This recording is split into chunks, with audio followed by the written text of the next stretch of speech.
seems like nowadays most of the major issues in sports are focused on cheating scandals and shortcuts that players are taking to reach their full potential. And do you feel that this affects sportsmanship? Well, first of all, I think regardless of the level of sports, be it youth sports at 5 years old or anything up to the professional ranks, it affects youth in our country, because the youth are either participating in a sport for fun, or they're observing it because their older brother's playing, or their uncle, or their dad or mom, or the professional sport. So regardless of the level of the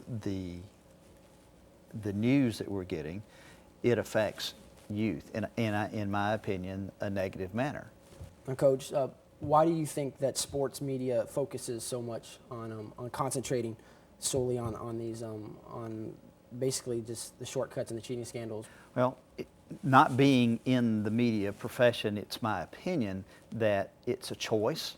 It is done for the sensationalism of it. It is done to drive up ratings, increase their popularity, their viewer appeal, the number of people who are looking at their medium, and thereby, I think it's a profit-driven motive, and it's driven from the top down. Not necessarily is that person holding the microphone asking the question profit-driven, but I think the people who use it, exploit it, make money off of it, it's what they're looking for today. At one point in time in the history of this country, we used to hold up idealistic sports heroes. When's the last time you have seen a male or a female in this country in the professional level held up in the public because they did wonderful things and they were squeaky clean, or they persevered through a lot of hardship and they were used as a positive role model?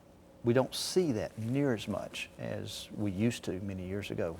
Recently, one of the major headlines that was addressed, and it seemed to be all over sports media, was the issue of the football players who got caught cheating, and sadly the only punishment that they faced was they had to miss one game. Now if you caught a group of your players cheating, do you think that's a fair punishment? One game suspension is a fair punishment? Absolutely not. I'm sorry, I would disagree totally with whatever institution, whatever coaching staff, athletic directors made those decisions.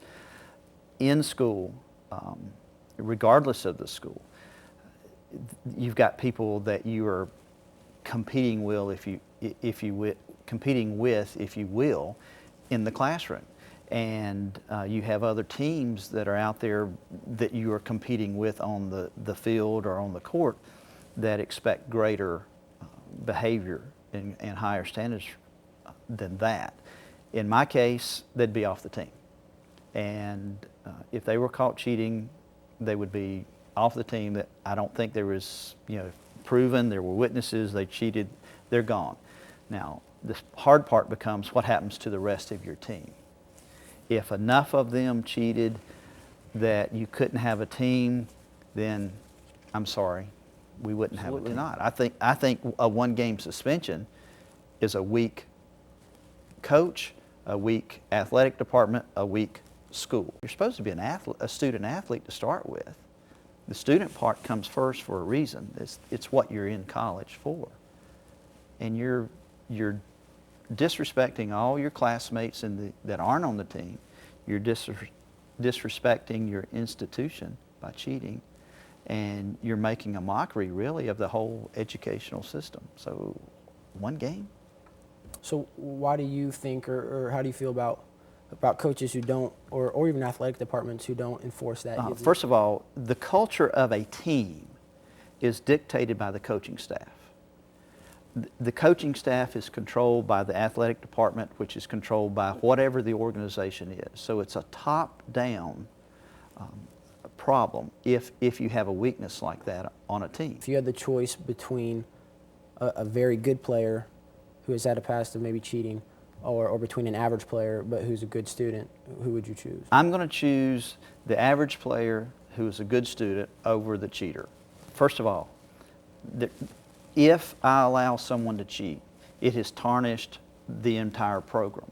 My role model to those players that know I allowed the cheating, their opinion of me has every right to drop very low in their minds. I don't want that to happen. The opinions of people looking at our program will drop, and their opinion of the college that we represent will drop. Why would you want to diminish the people you're competing with, the people you're playing with on your team, the sport that you are participating in, or the institution that you're representing by bringing in substandard morals, ethics, and therefore diminish your role model, the strength of your witness, if you will. Do you feel like players have to cheat to succeed, or do you think that they just think that they do? A couple of things there. Some players feel like they have to cheat to succeed because of a low self-esteem, a lack of understanding what it takes on their part to succeed. Some people cheat because they don't understand it to be wrong. They haven't been taught the values that they need to understand, hey, this is wrong. In the scope of things, what I am doing now is unacceptable. They do not understand that. That's part of our society's problems. And then there are the ones who, and this is true not just in sports, but in everything, they have to tear someone else down to make themselves look better. So you see this in business, you see this in sports, you see this in almost every group of people that there are. And one of the ways that you can, knock the slats out from underneath someone else is to cheat. That's their personality. So finally, kind of, it's the last question. What advice would you give to players, and I guess even in personnel and coaches and stuff who are facing these issues? Just don't do it. It would be my advice, regardless of what level you are in. Don't cheat. Don't take performance-enhancing drugs. Don't lie about where you were, what time you made your curfew or not. Don't lie about how many miles you ran in the off season to impress your coaches, because the long-term effect of that is a negative result, not just for you, but for the people that depend on you and the people who look up to you. And there's somebody looking up to all of us. It may be our younger brother or our younger sister or our niece or our nephew or that kid that bumps into us in the hallway at church or in school, or if we're a professional athlete, everybody that goes out and buys a copy of a sports magazine or a replica jersey or whatever, you're a role model. Everybody is setting an example for other people.